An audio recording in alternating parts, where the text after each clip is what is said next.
Welcome to drone photography. In this class, we'll teach you how to pilot a drone, take videos and pictures with it, and then edit those videos and pictures with specialized computer software.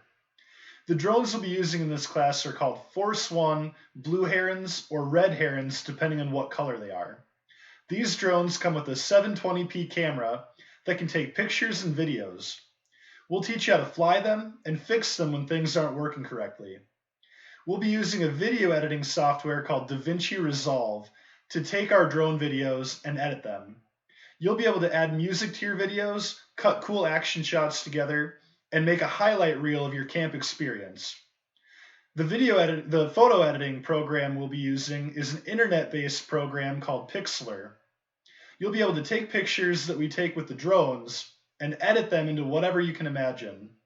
At the end of the camp, we'll have a photo contest and a video contest where you'll be able to all vote on who you think has the coolest photo and video. Good luck in the camp this week, and I hope you have fun.